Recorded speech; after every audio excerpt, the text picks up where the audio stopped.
comunidad académica y empresarial de este evento CIDIES.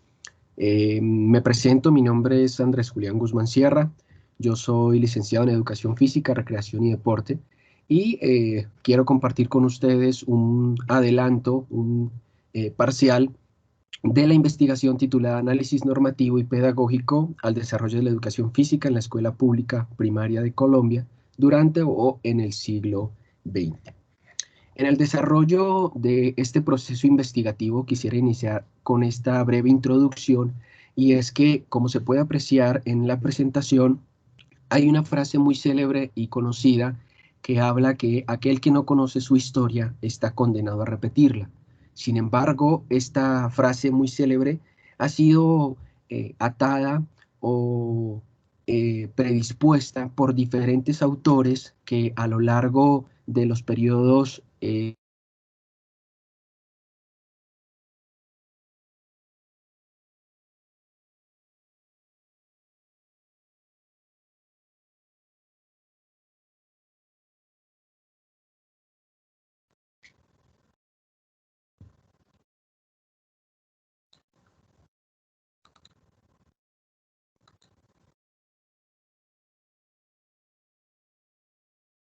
sí, nuevamente se está presentando las diapositivas.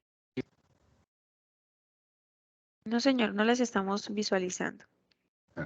Qué pena que tengo por acá un problema con el internet. Iniciar nuevamente. Ahora sí, me confirma por favor. Sí, señor. Perfecto, gracias. Retomo mi discurso. Decía entonces que la interpretación de esta frase se ha dado por entendida a diferentes autores que a lo largo de los momentos históricos de la humanidad siempre han estado relacionadas con la misma. Sin embargo, es evidente que no existe como tal una apreciación o apreciación muy específica respecto al dueño de esta frase. Eso nos puede dar a entender entonces que la historia contada desde diferentes puntos de vista siempre va a tener una interpretación y una reflexión analítica dependiendo del contexto en el cual nos estemos desenvolviendo. En ese sentido, quisiera entonces contextualizar que este desarrollo investigativo se centra específicamente en la escuela pública primaria colombiana, dentro del contexto rural y dentro del contexto urbano. Llama la atención entonces el desarrollo de esta investigación, puesto que permite identificar y conocer efectivamente, como se menciona desde el título, de manera normativa y pedagógica, el desarrollo de la educación física a lo largo del siglo XX en nuestro territorio. Otro aspecto importante para la contextualización de estos elementos tiene que ver entonces con la identificación de los aspectos normativos y pedagógicos como categorías de trabajo, que ya procederé a explicarlas un poco mejor. Ante esta contextualización surgen entonces algunas preguntas específicas que hablan de cuáles son los periodos de tiempo a tener en cuenta en el desarrollo de esta investigación. ¿Por qué es importante conocer este periodo? ¿Bajo qué condiciones y modelos educativos se está hablando de educación física desde el contexto del siglo XX y posterior? ¿Cómo se caracterizan las legislaciones? ¿Cuáles deberían ser las pautas o criterios para generar una aproximación a un modelo diferente en el cual sea una educación física integral e incluyente? Dentro del proceso metodológico que plantea este proceso investigativo, tenemos dos elementos fundamentales. El primero tiene que ver con el método historiográfico propuesto por el español José Aróstegui desde el año 1995, en donde habla que el proceso historiográfico o el método historiográfico tiene por consecuencia la investigación de sucesos relevantes para la sociedad humana y tiene por objeto la elaboración y revisión de documentación bibliográfica. En este sentido, y como uno de los objetivos de este trabajo de investigación es identificar, analizar de manera normativa y pedagógica ese devenir histórico de la educación física en un contexto específico, efectivamente se usó este método para cumplir con tal objetivo. Se caracteriza entonces por la presentación de 4 etapas, como ustedes las pueden apreciar, tiene que ver entonces con la etapa 1, que se denomina heurística, localización y clasificación de documentos. Etapa 2, crítica externa y crítica interna. Es aquí donde se descarta y o incluye por idoneidad los documentos encontrados. La etapa 3 habla de una síntesis, que es la interpretación histórica de los documentos. Dicho sea de paso, esta es la etapa en la cual se encuentra este proceso investigativo. Y posteriormente, etapa número 4, habla de la exposición, que es dar a conocer las ideas e información relevante encontrada. En ese sentido, este se complementa, por supuesto, entonces con lo presentado por la teoría fundada de Gleiser y Strauss, que se complementa de manera significativa, puesto que las debilidades del método anterior se ven, se ven cubiertas desde esta postura un poco más analítica y reflexiva respecto de las consideraciones importantes a tener en cuenta en el desarrollo de la lectura y la bibliografía. Como se pueden dar cuenta aquí, entonces habla de una comparación constante, de un muestreo teórico y por supuesto lo que tiene que ver con unas técnicas que se deben ir aplicando de manera procedimental, de manera cronológica, en el sentido de ir recabando información importante al texto.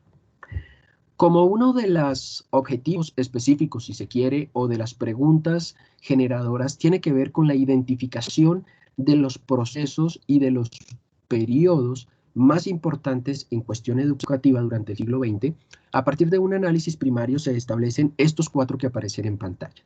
Dentro del siglo XX, y de los años, aparece entonces la instrucción pública, Estado y la pedagogía activa, la profundización y planificación, el magisterio y el movimiento pedagógico, que cierra su ciclo en el año 2002, pero se ve entendido y actualizado hasta nuestros días. Para el desarrollo de este proceso investigativo se centra entonces esta investigación, valga la redundancia, dentro del periodo número denominado la instrucción pública Estado-Iglesia, comprendida entre el año 1902-1930, a inicios del siglo XX. Como se puede evidenciar acá, entonces podemos mencionar que la Iglesia, el clero, el partido conservador, los educadores católicos, son los actores fundamentales de este proceso investigativo. Para el desarrollo y la comprensión más específica en lo que tiene que ver ya con la bibliografía y la documentación revisada, tenemos la siguiente esquematización de información. Lo primero que hay que reconocer es que a partir del Centro Virtual de Memoria en Educación y Pedagogía, que hace parte de la Universidad Pedagógica Nacional de Bogotá, aparecen entonces una serie de documentos o clasificaciones importantes a tener en cuenta, puesto que dan fe, por supuesto, de la aplicación de los métodos historiográficos y de los métodos investigativos ya mencionados. Hablamos entonces de manuales y cartillas, memorias y anales, publicaciones seriadas, boletines e instrucción pública. Dentro de estas 4 clasificaciones existentes y bibliográficas, cabe resaltar que, dadas las condiciones del método historiográfico y de la teoría fundada propia de la Escuela de los Anales francés de Pierre Blanche y Marc Febre, habla entonces de la importancia de la recolección de información a partir de la visión histórica. En ese sentido, tenemos entonces que de los manuales y las cartillas existen 30 documentos que se alcanzaron a recuperar desde el año 1789-1973. Asimismo, tenemos memorias de los ministros o ministerios de educación de la época o secretarías de educación de la época, 74 en total, anales de instrucción pública con su respectiva gamificación periódica en tiempo, publicaciones seriadas 154, boletines de instrucción pública 64. Esto quiere decir que para el periodo número 1 en el que se centra esta investigación, tenemos entonces una gran cantidad de información que vale la pena ser señalada para el desarrollo de la misma. Aquí un breve pantallazo acerca de algunos de los textos que se alcanzaron a recuperar producto de la aplicación del método historiográfico y la teoría fundada, además de la técnica del fichado bibliográfico, tal como se aprecia. Tenemos entonces documentos, unos muy antiguos, como por ejemplo del año 1789, este denominado Arte de Escribir y Leer. Tenemos documentos de 1851, 1950, 1964.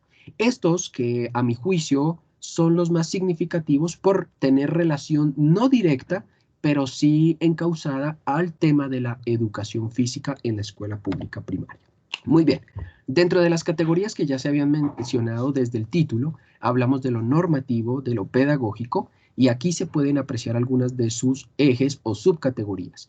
Ordenanzas, leyes, normas, decretos, desde lo pedagógico, lo procedimental, lo didáctico y lo curricular.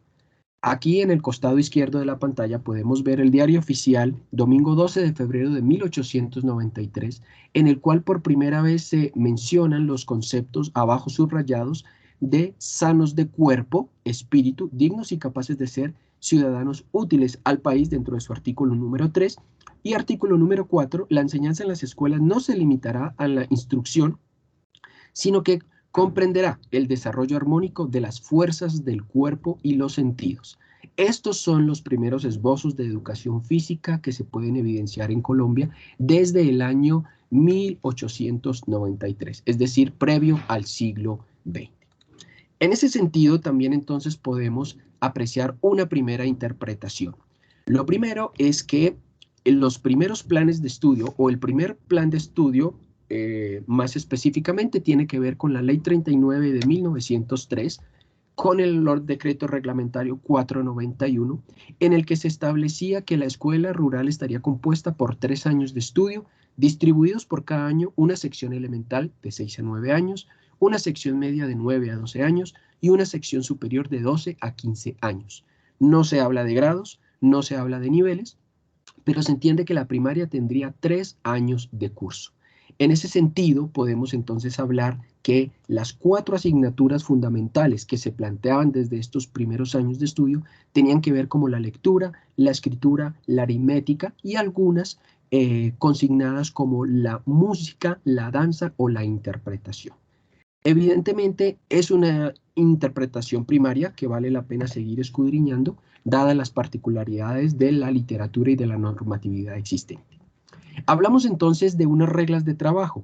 Se menciona que la autoridad del tutor o el instructor era irrefutable. Básicamente era la autoridad dentro del aula de clase y fuera del aula de clase.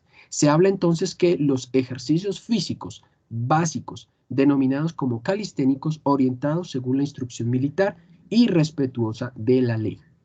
Tenemos entonces en consideración que el desarrollo de esta primera parte habla de la instrucción militar como eje importante en el desarrollo en este periodo de tiempo, recordemos, de 1902 a 1930.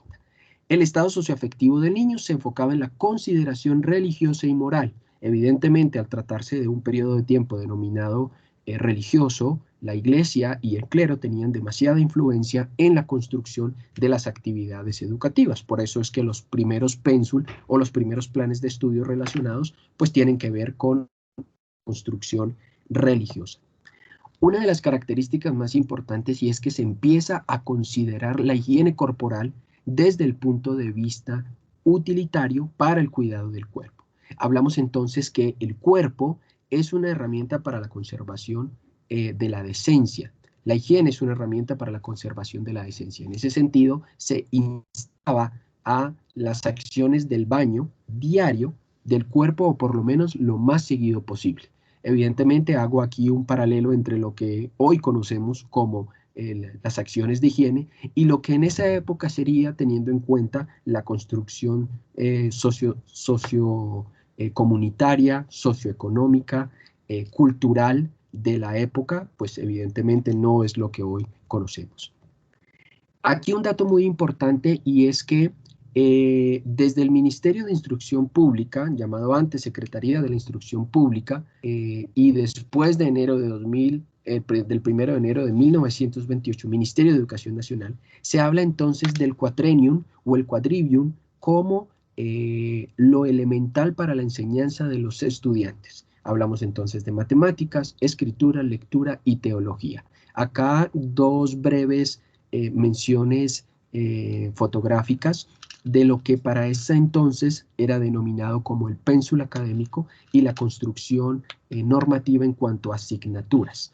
Ya vimos anteriormente que se destinaba una intensidad horaria de 6 horas, ya vimos que se hablaba de niveles, ya vimos que se hablaba de años en los cuales los estudiantes debían por lo menos hacer una primera aparición en estas asignaturas. Dentro de estas asignaturas, pues evidentemente no se contemplaban la educación física como tal, sino que simplemente se iría dando paso a partir de la normatividad existente.